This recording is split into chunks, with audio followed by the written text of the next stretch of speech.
All right, family, peace and love. We're live. We're live here on Twitch. We're live here on Facebook and YouTube. It's a blessing. It's an honor to be here, to be present with each and every single one of you guys as we come here so often.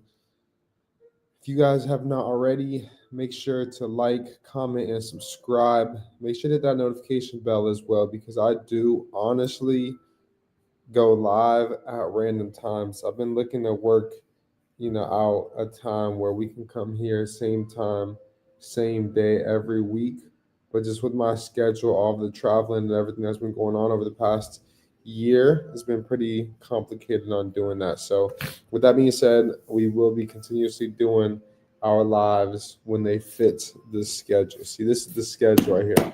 Maybe what I can do better job of is I can that night before or that week, as I've planned out my times and or my days and weeks, I can put a time and set a preview here on YouTube. So if y'all would love that, definitely make sure to drop a like. But I'm excited to get into today's information.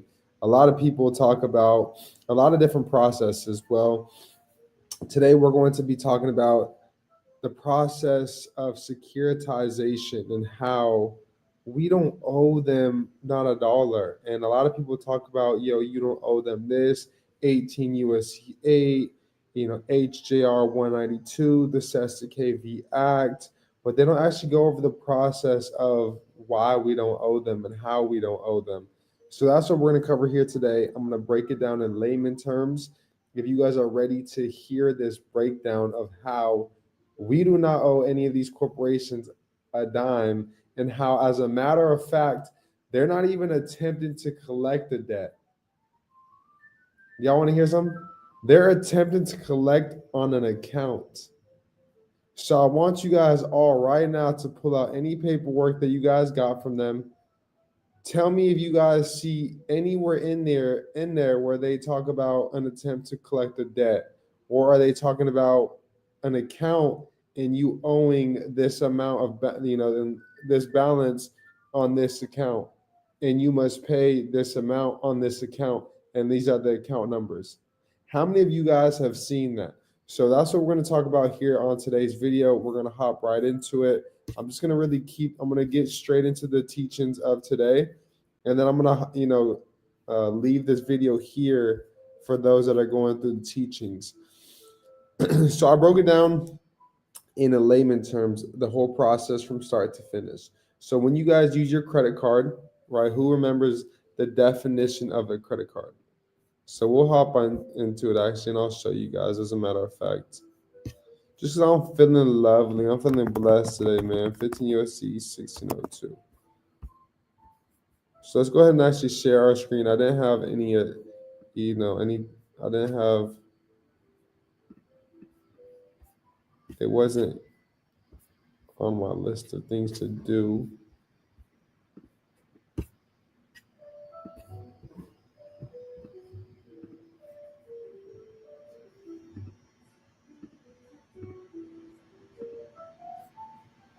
But we're going to go ahead and we're going to share on today's live stream just a little bit.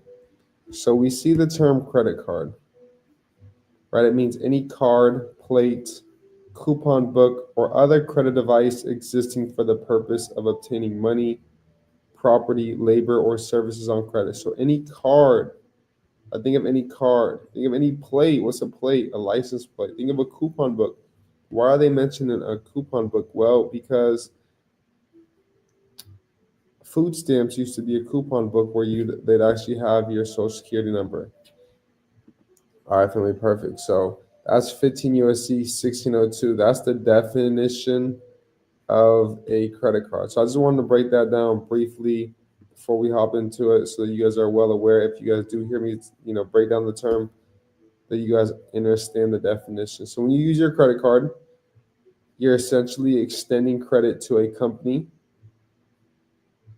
or bank under the legal framework of the Truth in Lending Act. So Truth in Lending starts at 15 USC 1601. This means you're agreeing to borrow money from the credit card issuer. Who's the credit card issuer? From the credit card holder, to pay for goods or services. right? We're the credit card holder. So the money, the credit, it's coming from us, and we're actually not the ones whom is essentially extending credit. We're granting these corporations the right to therefore extend credit. So we're the ones granting credit. These corporations are the ones extending it. Then it states after the credit card processes after they process your transaction, they often bundle your debt along with debts from other customers, consumers, and transfer it to a trust. This is part of a process called securitization.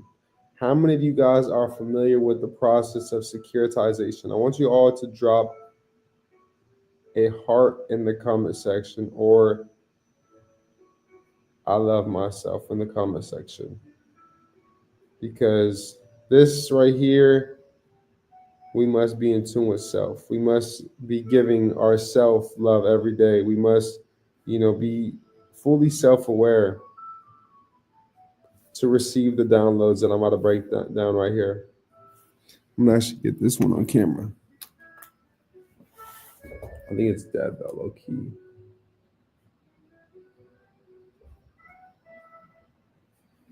Yeah, battery's exhausted. Okay. So securitization is when a bank packages debt. So all of your guys' credit cards, your auto loans, right, your student loans,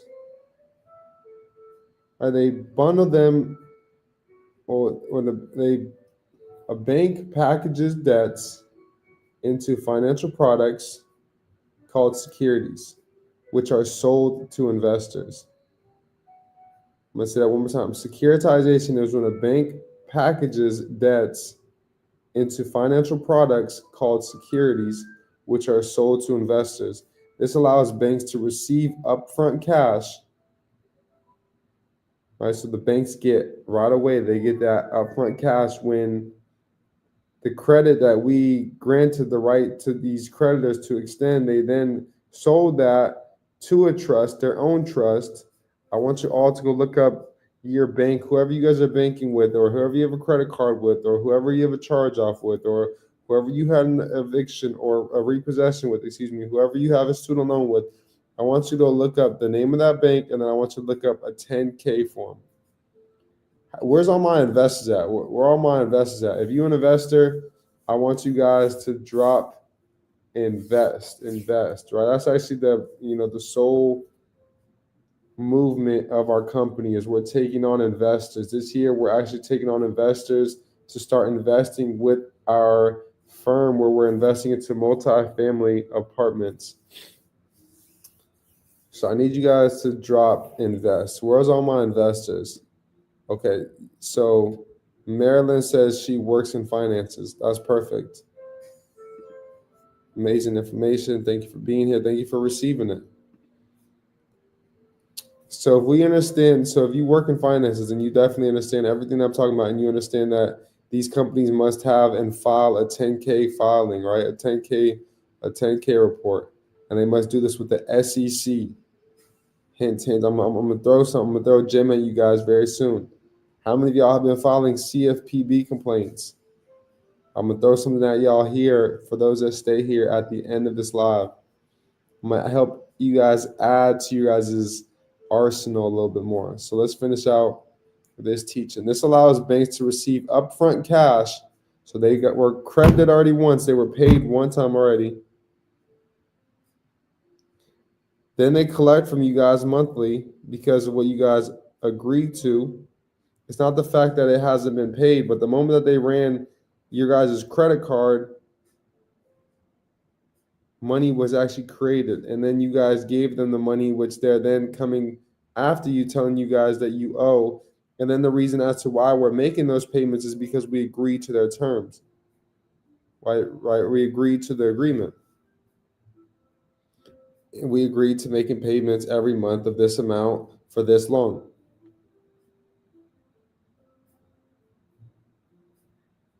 But to show you guys and let it be known how we don't owe them anything and how that's already been credited, is the moment that they charge off that account, they'll come after you saying that you owe on this account, not that you owe a debt, but that you owe X amount on this account.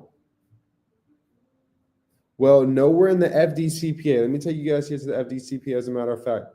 Where's the definition section of the FDCPA? Who can break down? I got a free ebook. Who can define, who can cite, where's the definition section in the FDCPA? Oh, that was too late. Nowhere in here does it define the term account, but we do see the term debt. So when we're talking about debt and debt collection practices, well, if we're talking about that, that should be here in the definition section. Is all this making sense so far? Drop a 1 in the chat box if all this is making sense so far. So they're telling us we owe on an account, but nowhere in the FDCPA does it mention anything about an account. It only mentions debt. Okay, so let's continue. And remember, debt is an obligation or an alleged obligation. This allows banks to receive upfront cash while investors earn returns based on payments from the debts. Evidence of this process is typically found in a company's 10K filings. Right? It's an annual financial report filed with the SEC, which provide details about the trust and its operation. When a bank or collection agency contacts you about the amount you owe, they carefully avoid using the term debt. Instead, they might say, you owe this balance on your account. How many of you guys, let's stop right there. How many of you guys, I need you guys to drop in the comment section. I need you guys all to drop in the comment section, YBC. All right, YBC, Young Billionaires Club, because our goal is to empower, is to enrich, and is to educate the life of 1 billion lives across the world. If we've empowered just 1 billion lives, I've done my mission, and I've lived out everything that I've looked to do here in this lifetime. So that's why all of the likes, that's why all of the shares, that's why you guys taking action and getting results so we can have more testimonies means everything. It's great that y'all are here consuming the information, aware of our content, but it doesn't mean anything if you guys aren't out there taking action. If you guys aren't out there spreading word, getting other people hip to this information and to our teachings so they can go out and they can take action and more people can get the results. Right, this language is intentional and could be tied to legal and accounting reasons related to how securitized debts are treated. So what's on this 10K form? What should we be looking for as we're going through looking at this 10K form? So I'm going to break down the 10K form for you guys. All right, it's a trust formation. The document mentions entities, and the actual name of the entity so you guys can find that trust name, whether that be for any of these financial institutions. All right, these trusts hold receivables from credit card accounts and are critical components of the securitization structure. The receivables are pooled into the trust, which issue securities to investors. Receivables and securitization. The receivables in these trusts are used as collateral for securities. The process involves transferring receivables like your credit card balance, like your credit cards, student loans, auto loans, etc., into the trust. When then packages them into financial instruments and they sell it to investors. So then they're profiting in the markets off this as well too. This is referred to in sections on pooling and servicing agreements and the receivable purchase agreement, which is in the 10K form. Okay.